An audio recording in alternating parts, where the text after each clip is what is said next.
بسم الله الرحمن الرحيم. أهلا بيكم معايا على قناة أميرة وكروشيه. في فيديو النهاردة إن شاء الله هنشتغل مع بعض غرزة كروشيه مجسمة شكلها حلو ورقيق وسهلة جدا في شغلها. أنا قبل كده اشتغلت على القناة فيديو الجوانتي وفيديو الآيس كاب بنفس الغرزة، وفي أخوات كتير طلبوا مني فيديو عشان ينفذوا الغرزة كوفية. هنشتغل النهاردة مع بعض الغرزة، فبكده تقدري تنفذي الطقم ويبقى عندك كوفية وآيس كاب وجوانتي. لو انت ما شفتيش فيديو الايس كاب وفيديو جوانتي هحط لك لينك الفيديو بتاعهم في صندوق الوصف للفيديو ده.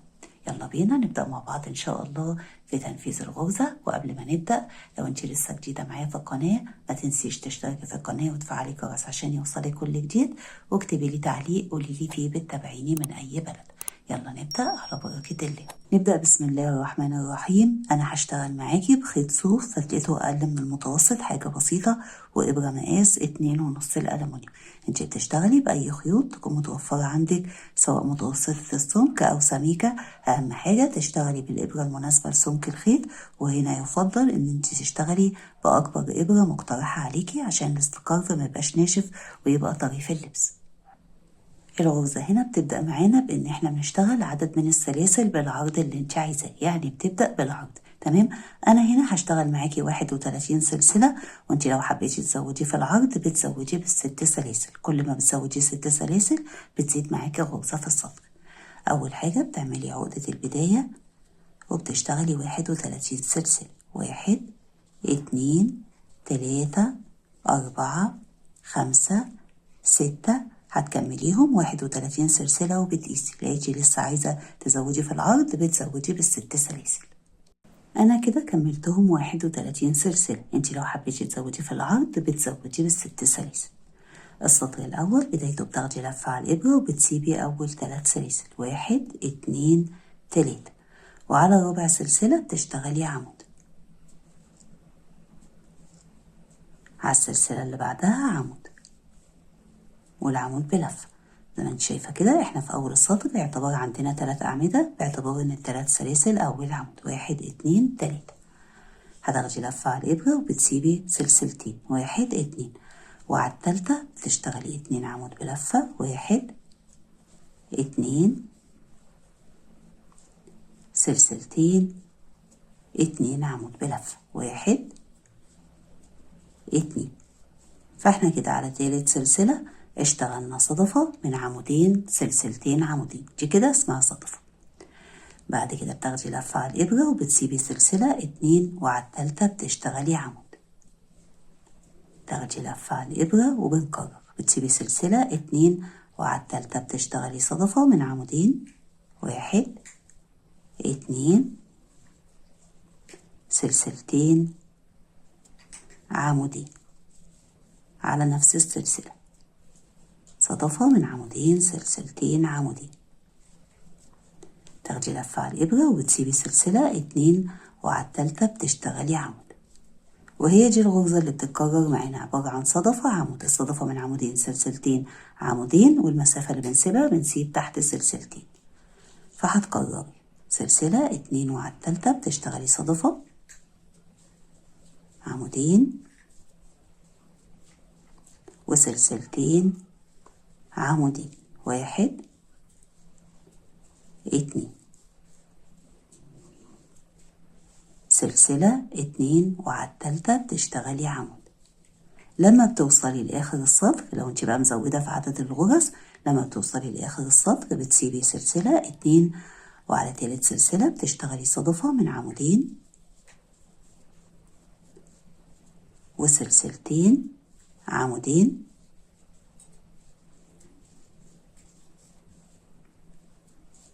وبيتبقى عندك تحت 5 سلاسل، 1 2 3 4 5. بتسيبي سلسلتين وبتشتغلي على 3 سلاسل على كل سلسلة عمود، عمود 2 3. في آخر السطر هيبقى عندك صدفة 3 أعمدة. تمام، يبقى احنا في أول السطر كان عندنا 3 أعمدة باعتبار إن ال3 سلاسل أول عمود، وآخره بعد الصدفة عندنا 3 أعمدة. ده كده كان سطر تأسيسي للغرزة. السطر كله اشتغلناه بأعمدة بلفة عادية. تمام، أما بعد كده هيبقى الغرزة عندنا تكرار لسطرين. سطر هيبقى الأعمدة فيه أمامية، وسطر الأعمدة فيه خلفية. هي الغرزة المفروض لما اشتغلتها في الجوانتي وفي الايس كاب كانت تكرار لسطر واحد بس، اما هنا عشان بنلف الشغل فعشان الاعمدة كلها تبقى الامامية فوق بعض فهنشتغل سطر امامي وسطر خلفي. اول حاجة بترتفعي 3 سلاسل باعتبارهم عمود وهنلف الشغل، وهنا هنشتغل على العمود التاني والعمود التالت على كل عمود عمود امامي، يعني السطر ده هيبقى الاعمدة فيه امامية. هتدخلي كده في ظهر العمود التاني بالابرة بالشكل ده وتسحبي الخيط، هيبقى عندك 3 لفات على الابرة، تاخدي لفتين لفتين كده اشتغلنا العمود الامامي، يعني بيبقى بارز لبره بالشكل ده. هتدخلي على العمود اللي بعده تشتغلي عمود امامي بالشكل ده كده. فكده في اول السطر عندنا ارتفاع 3 سلاسل باعتبارهم عمود و2 عمود امامي، يعني 3 اعمدة. هتدخلي جوه سلسلتين الصدفة تشتغلي صدفة من عمودين وسلسلتين عمودين، والأعمدة في الصدفة بتبقى أعمدة بلفة عادي مش أمامية ولا خلفية، يبقى الأعمدة في الصدفة أعمدة عادية. بعد كده هنشتغل غرزة كلاستر من 3 أعمدة، أول عمود منها هيبقى على تاني عمود من الصدفة اللي تحت، والعمود التاني على العمود اللي لوحده، والعمود التالت على أول صدفة على أول عمود من الصدفة اللي بعدها. تمام، هيبقى غرزة الكلاستر من 3 أعمدة. وغرزة الكلاستر فكرتها إن احنا بناخد من كل عمود لفتين ونسيب لفة على الإبرة وبعدين بناخد اللفات كلها مع بعض بسحبة واحدة، فهنا العمود هيبقى أمامي. هتسيبي أول عمود من الصدفة اللي هو أول عمود بعد السلسلتين وبتدخلي كده على تاني عمود تسحبي الخيط وتاخدي لفتين وتسيبي لفة على الإبرة. على العمود اللي بعده اللي هو اللي لوحده بتشتغلي عليه عمود تاخدي منه لفتين وتسيبي لفة على الإبرة. على أول عمود من الصدفة اللي بعدها بتشتغلي عمود أمامي تاخدي منه لفتين وتسيبي لفة على الإبرة. عندنا 4 لفات على الإبرة بتاخديهم مع بعض بسحبة واحدة كده قفلتي غرزة الكلاستر. غرزة الكلاستر من 3 أعمدة والعمود فيها أمامي، عشان كده بيبقى بارز لبره، لكن الصدفة العمود عادي، عشان كده بتبقى الصدفة داخلة لجوه وغرزة الكلاستر بارزة لبره. هتشتغلي بعد كده جوه سلسلتين الصدفة صدفة من عمودين بلفة عاديين وسلسلتين وعمودين بلفة.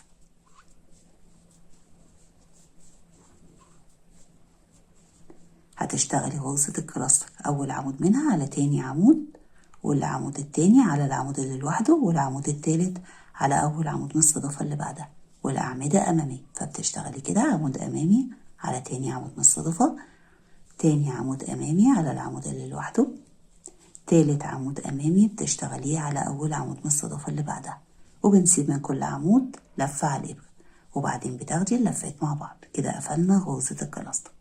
هي دي الغرزة اللي بتتكرر معاكي لحد الآخر، بتبقى صدفة غرزة كلاستر. هتشتغلي جوه سلسلتين الصدفة صدفة عمودين بلفة عاديين وسلسلتين عمودين بلفة.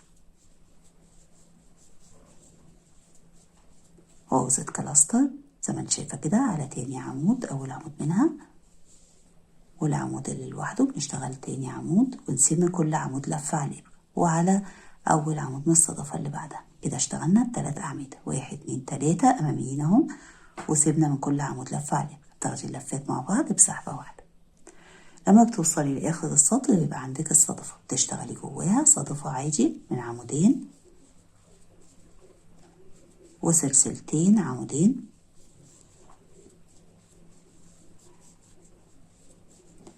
وبيبقى عندنا تحت 3 أعمدة اللي هما العمودين والثلاث سلاسل الارتفاع. تمام، فبتيجي على أول عمود منهم تشتغلي عمود أمامي، على التاني عمود أمامي وبتشتغلي عمود بلفة عادي ما بين سلاسل الارتفاع والعمود الأمامي. تمام، تشتغلي عمود بلفة كده. يبقى آخر السطر عندنا 2 عمود أمامي وعمود بلفة ما بين الارتفاع وما بين العمود التاني، وده كده الشكل السطر. تمام، السطر اشتغلناه الأعمدة أمامية وغرزة الكلاستر الأعمدة فيها كانت أمامية. لما هنلف الشغل بقى عشان يطلع لما تيجي بقى بعد كده يبقى وش الشغل كله الأعمدة أمامية، فلما بنلف الشغل بيبقى الأعمدة عندنا خلفية. هترتفعي في الأول 3 سلاسل زي ما انت شايفة كده، الأعمدة بقت عندنا خلفية يعني بارزة لورا، فبنشتغل عليها أعمدة خلفية. لما بتلفي الشغل لقيتي الأعمدة أمامية بيبقى السطر كله أعمدة أمامية، لقيتيها خلفية بيبقى السطر كله أعمدة خلفية. هو نفس الشغل، بس الاختلاف في إذا كان العمود هيبقى أمامي أو خلفي. فهنا هيبقى خلفي، يعني هندخل كده بالإبرة في ظهر العمود بالشكل ده وتشتغلي العمود كده. اشتغلنا ارتفاع 3 سلاسل عمود خلفي، على العمود الخلفي اللي بعده بتشتغلي عمود خلفي. فلما لفينا الشغل لقينا الأعمدة خلفية فاشتغلنا عليها أعمدة خلفية، بقى عندنا ارتفاع 3 سلاسل 2 عمود خلفي. على جوه سلسلتين الصدفة بتشتغلي الصدفة، والصدفة الأعمدة اللي فيها بلفة عادي، صدفة من 2 عمود بلفة، سلسلتين 2 عمود بلفة.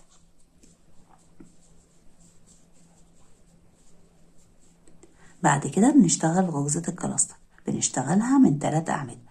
هنا بقى هيبقى أول عمود منها على تاني عمود من الصدفة، وتاني عمود على غرزة الكلاستر، وتالت عمود على أول عمود من الصدفة اللي بعدها، وهتبقى الأعمدة فيها خلفية. فهتاخدي لفة على الإبرة وعلى تاني عمود بتشتغلي عمود خلفي، تدخلي بالشكل ده كده وتسحبي الخيط وتاخدي لفتين وتسيبي لفة على الإبرة. ده كده أول عمود من غرزة الكلاستر اشتغلناه على تاني عمود. تاني عمود هيبقى عمود خلفي هنشتغله على غرزة الكلاستر. هتاخدي بالك كده ندخل بالشكل ده كده في ظهر غرزة الكلاستر وتسحبي الخيط وتاخدي لفتين وتسيبي لفة على الإبرة. ده كده تاني عمود من غرزة الكلاستر اشتغلناه على غرزة الكلاستر اللي في السطر اللي تحت. تالت عمود بيبقى خلفي بنشتغله على أول عمود من الصدفة اللي بعدها.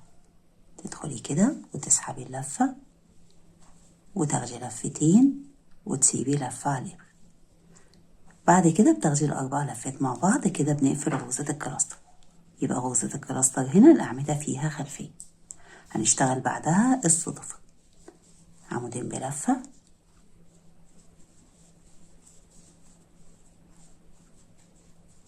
سلسلتين، عمودين بلفة، وغرزة كلاستر. أول عمود منها على تاني عمود من الصدفة، والعمود هنا خلفي. تاني عمود منها على غرزة الكلاستر اللي في السطر اللي تحت. بندخل بالشكل ده كده تمام، وتسحبي الخيط وتاخدي لفتين وتسيبي لفة. تالت عمود منها على أول عمود من الصدفة اللي بعدها، والعمود خلفي زي ما انت شايفة كده. وبعدين بتقفلي غرزة الكلاستر، صدفة من عمودين، سلسلتين، عمودين،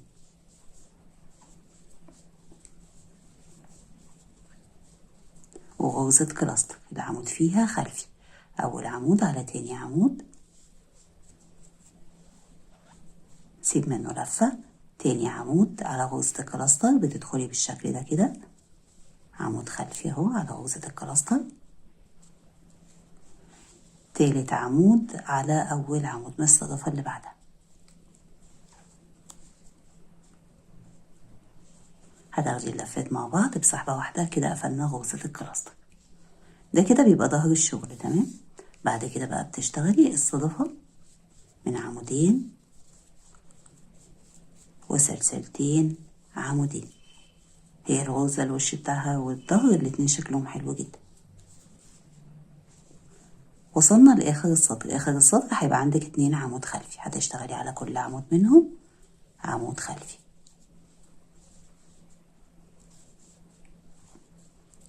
وما بين سلاسل الارتفاع والعمود التاني بتشتغلي عمود بلفة عادي، وما بتطوليش ايدك بقى وانتي بتشتغلي العمود اللي في آخر السطر ده.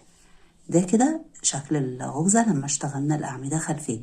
فلما بنلف الشغل بتبقى الأعمدة كلها فوق بعض أمامية بالشكل ده تمام.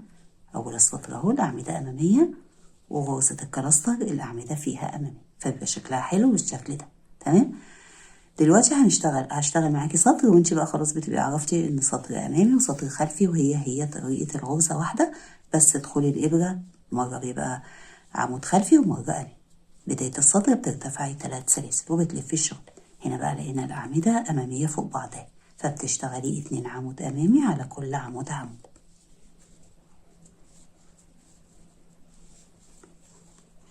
فكده بقى عندنا في أول السطر ارتفاع 3 سلاسل و2 عمود أمامي. هتدخلي جوه السلسلتين بتوع الصدفة تشتغلي صدفة من عمودين، سلسلتين، عمودين.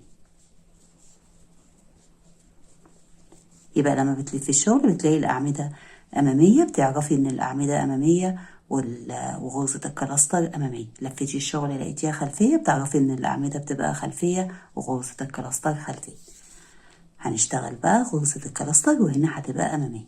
احنا تحت اشتغلناها أمامية بس كانت على العمود، أما هنا هتبقى على غرزة الكلاستر. فهتشتغلي أول عمود منها على تاني عمود، تاني عمود على غرزة الكلاستر. بتدخلي بقى بالشكل ده. تالت عمود على أول عمود من الصدفة اللي بعدها. بعد كده بتقفلي اللفات مع بعض، فبيبقى كده غرز الكلاستر بارزة فوق بعض، وبتبقى الصدفات عشان بنشتغلها بأعمدة عادية فبتبقى داخلة لجوه، فبيبقى عاطينا كده شكل الموجة، شكل جميل. هتدخلي تشتغلي تكرار للغرزة، فبتشتغلي الصدفة 2 عمود بلفة وسلسلتين 2 عمود بلفة.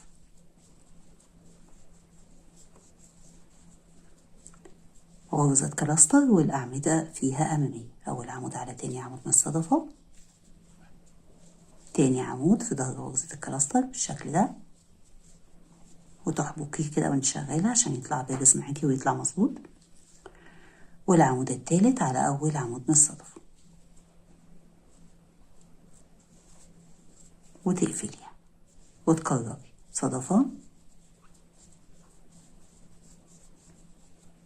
سلسلتين، عمود، عمودين، سلسلتين، عمودين، غرزة كلاستر. أول عمود منها على تاني عمود من الصدفة والعمود التاني على غرزة الكلاستر، والعمود التالت على أول عمود من الصدفة اللي بعدها. فهي دي الغرزة اللي تتكرر معاكي لحد آخر السطر، بتبقى عبارة عن صدفة وغرزة كلاستر الأعمدة فيها أمامية، ولما بتلفي الشغل بتبقى الأعمدة خلفية.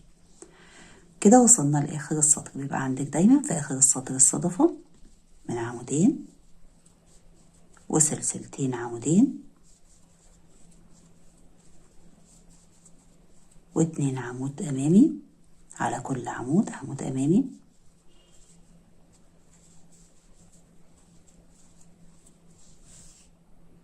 وبيبقى عندك عمود بلفة ما بين سلاسل الارتفاع وتاني عمود.